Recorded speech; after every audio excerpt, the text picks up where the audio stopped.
संयुक्त परिवार। तो कांग्रेस पार्टी एक संयुक्त परिवार है, कोई मतभेद नहीं है और आप देखेंगे कि 2023 में कांग्रेस पार्टी की राजस्थान में जीत हो। राजस्थान सरकार में उद्योग मंत्री शकुंतला राउत हमारे साथ हैं, जिनकी तारीफ हर जगह पर मुख्यमंत्री करते रहते हैं। शकुंतला जी, जब से उद्योग मंत्री बने हैं, पदभार संभाला है, तब से लगातार प्रयास किए कि उद्योगों को बढ़ावा दिया जाए। क्या कुछ किया है और क्या आने वाले समय में होने वाला है? अभी जैसे ही हमारा सबसे पहले तो राजस्थान के मुख्यमंत्री महोदय ने प्रत्येक जिले में जो रोड शो किए गए, वो एक अनूठा प्रयास था कि जो हमारे राजस्थान के जो पारंपरिक जो उद्योग धंधे हैं, चाहे कोटा डोरिया है, टेक्सटाइल्स का है, यहाँ बगरू प्रिंट का है, हथकरघा हस्तशिल्प का है, तो ये ऐसे जो कुटीर उद्योग धंधे कोरोना के बाद में बंद होने की कगार पे थे, उनको वापस से सृजन करने के लिए और राजस्थान के युवा और महिलाओं को रोजगार देने के लिए ये एक नई पहल है राजस्थान सरकार की। और आपने देखा होगा कि प्रत्येक जिले में रोड शो होने के बाद में उनको परसू करने के लिए हमने उद्योग के जो भी निवेशक आए उसको हमने टच किया और टच करने के साथ साथ हमारे विभाग के अधिकारियों ने और मैंने खुद ने भी फ़ोन पे बात करी सभी कलेक्टर से और वीसी के जरिए बात करी कि कोई काम पेंडिंग नहीं रहना चाहिए, तुरंत प्रभाव से जो निवेशक है उसे सारी सुविधाएं मिलनी चाहिए। और समिट में हमने एक भी कोई नया एमओयू एलओआई साइन नहीं किया। हमने जो किया 51 जो हमारी कंपनियां थी उनका हमने इनॉग्रेशन और उद्घाटन और शिलान्यास किया, जो धरातल पर उतर चुके हैं 20-22% और आगे रनिंग में है 20 के लगभग। और अभी भी मैंने पिछले बृहस्पतिवार को हमने मीटिंग रखी और मीटिंग में सभी हमारे जो 14 विभाग के अधिकारी थे वो वन स्टॉप शॉप में मौजूद थे और वहाँ पर जो भी हमारा निवेशक आया तो उसकी समस्या का समाधान करने के लिए सोमवार और बृहस्पतिवार को वहाँ पर सभी विभाग के अधिकारी मौजूद रहते हैं और स्पेशली महीने के प्रथम बृहस्पतिवार को सारे के सारे वहाँ पर मौजूद रह करके जो निवेशक की समस्या है वो ऑफलाइन वहाँ बैठ करके समाधान करने का हमारा ये प्रयास जारी है। मैं स्वयं भी वहाँ पर रहती हूँ, बाई चांस अगर कोई कहीं बाहर मीटिंग है तो वो पॉइंट दूसरा है, तो फिर हम नेक्स्ट सोमवार या बृहस्पतिवार को बैठ जाते हैं और सभी की जितनी भी एप्लीकेशंस आती हैं उनका तुरंत हम निराकरण करने का प्रयास करते हैं। लगातार रोजगार देने के भी प्रयास आपने किए हैं। कितने रोजगार अब तक उद्योग क्षेत्र में बात करें तो दे चुके हैं और क्या इसका आगे प्लानिंग है इसको बढ़ाने की, रोजगार देने की? हमारी जो कंपनियां जो चालू हुई हैं, जिन कंपनियों का विस्तार हुआ है, 1 से 2 कंपनी जिसने बनाई हैं, चाहे हमारे इधर अपने ये भीलवाड़ा में टेक्सटाइल्स का हो, चाहे अलवर खुशखेड़ा निमराना भिवाड़ी हो जो जापानी जॉन है, तो सभी पूरे अलवर राजस्थान में, चाहे बाड़मेर की रिफाइनरी हो, तो इन सब के लिए पूरा हमारा प्रयास है कि ज़्यादा से ज़्यादा राजस्थान के युवा और महिलाएं भर्ती हों। और आप देखेंगे कि अब होंडा कंपनी है चाहे हीरो है, उसमें भी ज़्यादा से ज़्यादा महिलाएं अब काम कर रही हैं और राजस्थान का युवा वहाँ काम कर रहा है, तो ये एक नया राजस्थान के लिए अचीवमेंट है। इन्वेस्टमेंट सबमिट अभी आपने की, इतने बड़े बड़े बड़े उद्योगपति आए, क्या कितना सफल मानते हैं इसको और इससे क्या राजस्थान का चेंज कुछ होने वाला है उद्योग क्षेत्र में? बिल्कुल, आप देखेंगे कि आज से पहले कभी भी इतने एमओयू साइन नहीं हुए, क्योंकि राजस्थान सरकार की जो रिप्स है, एमएसएमई है, मुख्यमंत्री लघु प्रोत्साहन योजना है, चाहे होटलों को इंडस्ट्रीज़ का दर्जा देना है, इससे एक निवेशक हमारी और हमारी सरकार की, राजस्थान सरकार की योजनाओं से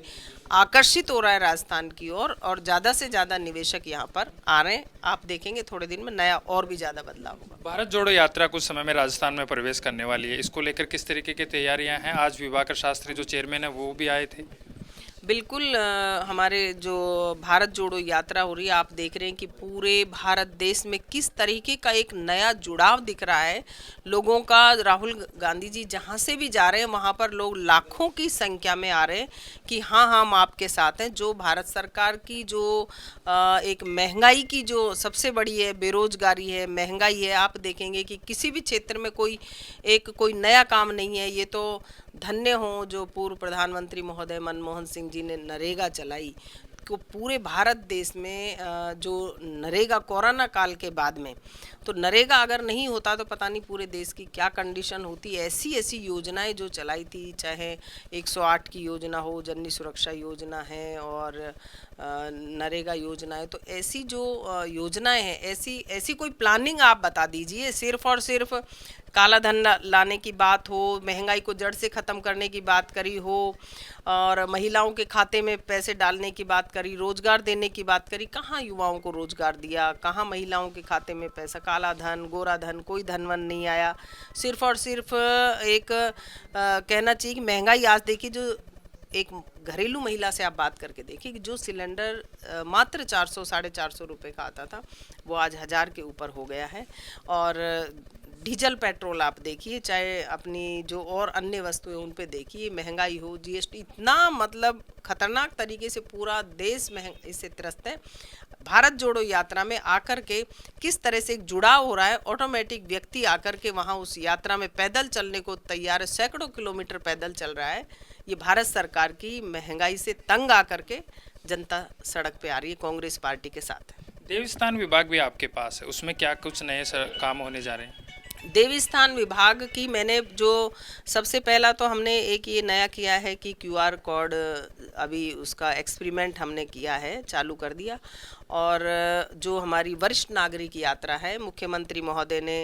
अब ज़्यादा उसकी संख्या भी बढ़ा दी, क्योंकि कोरोना काल में 2 वर्ष तक नहीं जा पाए थे वरिष्ठ नागरिक, और अब हम हमारे 30 करोड़ रुपए किए हैं मुख्यमंत्री महोदय ने। तो उसमें पूरे राजस्थान के आप देखेंगे कि अभी भी हमारी 11 तारीख को एक ट्रेन जा रही है और रामेश्वरम है और सभी जगह जाकर के, चाहे काठमांडू जाने का हो तो वो गंगा सागर जाने के लिए हो, जगन्नाथपुरी जाने के लिए है, तो सभी जगह हमारे जो तीर्थ स्थल हैं, जो मेन है, वहाँ पर सभी जगह हमारे वरिष्ठ नागरिक यात्रा कर सकें। एक ये भी 2 साल कोरोना के बाद में मुख्यमंत्री महोदय ने इसका बजट बढ़ा करके एक बहुत सराहनीय काम किया है। आपने देखा होगा कि ट्रेन में जो बुजुर्ग जा रहे हैं तो वो बड़े खुश हो रहे हैं कि हमें 2 साल बाद जाने का, तीर्थ यात्रा करने का मौका मिल रहा है, और राजस्थान सरकार की पूरी सुविधाएं वहाँ पर उनको दी जा रही हैं। और पूरे मंदिरों की लिस्ट भी हमने मंगवा ली है कि जो मंदिर जीर्ण शीर्ण अवस्था में है या जहाँ उनकी पूजा पाठ नहीं हो रही है, वहाँ पर नए पुजारी हमने नियुक्त करके, चाहे कैजुअल किए हों, करके उनकी व्यवस्था कर रहे हैं। और उनका जो एक जीर्णोद्धार करने का भी मेरा प्रयास है कि सभी मंदिरों का किया जाए। आखिरी सवाल, जिस तरीके से राजस्थान में आपसी मतभेद चले मंत्रियों विधायकों के बीच, क्या लगता है कि आने वाले समय में 2023 के चुनाव में इसका प्रभाव पड़ेगा? जो